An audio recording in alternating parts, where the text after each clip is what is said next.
Before the market opens, most retail investors are flying blind. They check their brokerage app, see a sea of green or red from the previous close, and wait for 9:30. But professional traders aren't waiting. They're reading signals that have been available for hours. And the most important of those signals are index futures. Today, I'm going to show you what futures are, what they're actually telling you, and then how we use NWC-Analytics' pre-market and after-hours data to bring that context down to the individual stock level, using INTT as our example. Let's get started. A futures contract is an agreement to buy or sell something at a set price on a future date. In the stock market context, the ones that matter most to retail investors are index futures, specifically futures tied to the S&P 500, the Dow Jones, and the Nasdaq 100. These trade nearly 24 hours a day, Sunday through Friday. That means while the U.S. stock market is closed overnight in the early morning, the futures market is open and actively pricing in new information. Earnings reports from overseas companies, economic data out of Europe or Asia, geopolitical events, Fed commentary. Most all of it hits the futures market first, before your brokerage app updates a single number. The three to watch. The S&P 500 futures are the broadest read on overall market sentiment. This is the one most institutional traders watch first. The Nasdaq 100 futures are more tech-weighted. If you hold growth stocks, this one is more relevant to your morning.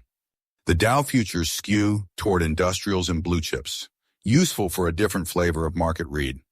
When futures are up significantly before the open, the market is telling you that buyers are in control overnight. When they're down, sellers have been active while you were asleep. Neither guarantees what happens at 9:30, but it sets the context for everything you're about to look at. Here's the connection most retail investors miss. Index futures tell you what the broad market is doing, but your portfolio isn't the broad market, it's a collection of specific stocks. What you really want to know is, given what futures are showing for the overall market, how is my stock behaving relative to that? That's where pre-market and after-hours data comes in. If futures are up 0.8% and your stock is showing a pre-market gain of 3%, your stock is outperforming the market overnight. Something specific is happening, positive news, a catalyst, institutional accumulation. That's worth paying attention to. If futures are flat and your stock is down 2% pre-market, that's a stock-specific problem. The market isn't selling off. Something is wrong with this name. Earnings miss, downgrade, sector rotation. Your job is to find out what. The combination of index futures plus individual stock pre-market data gives you a much sharper picture than either one alone. Let me show you how this looks in the platform. This is the portfolio page in NWC Analytics.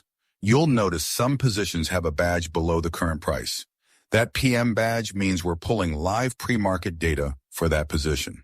When the market is open or after hours close, you'll see an AH badge instead. This is not just cosmetic. That pre-market price is real data pulling from our market data provider before the market opens. So when I scan this page in the morning, I'm not looking at yesterday's close. I'm seeing how each of my positions is trading right now in context. Scan your portfolio. Note which names are moving. Cross-reference with what the futures are showing. That morning routine, futures first, portfolio second, is how you walk into the open with context instead of guesses. Now let's take this to the individual stock level using INTT, InTest Corporation. Start with price history. Where has this stock been? What's the recent trend? Is the current pre-market price consistent with the momentum we've been seeing, or is it an outlier? Now pull up technical analysis. The platform runs INTT through 19 indicators and gives us a plain English signal at the top. Whatever the signals show, bullish, neutral, or bearish, this is your technical context. You're not just seeing a pre-market price move in isolation. You're seeing it against the backdrop of whether the trend supports that move or contradicts it. A stock up 2% pre-market with bullish technical momentum is a very different situation than a stock up 2% pre-market in a downtrend. The pre-market number alone doesn't tell you which one you're looking at. The technical analysis does. And finally, DCF valuation. This step asks the most important question. Is the price, including today's pre-market move, anywhere near what this company is actually worth based on its fundamentals? If INTT is trading at a pre-market discount to its intrinsic value, and technicals are supportive, and the broader futures are constructive, those three things together form a much more complete picture than any one of them alone. That's the workflow. Futures set the macro context. Pre-market data shows you how your stock is responding to that context. Technical analysis tells you whether the move has trend support. DCF tells you whether the price makes fundamental sense. Most retail investors only get one of these four pieces before the open. NWC-Analytics brings all of them into one place. So by the time 9:30 hits, you've done your homework. If you want to run this workflow on your own stocks, head to northwestcreekllc.com and get started. Link is in the description. And if you want to go deeper on the concepts we covered today, futures, technical indicators, DCF valuation, all of that is covered in detail in our blog and our Substack at tballesteros.substack.com. Thanks for watching.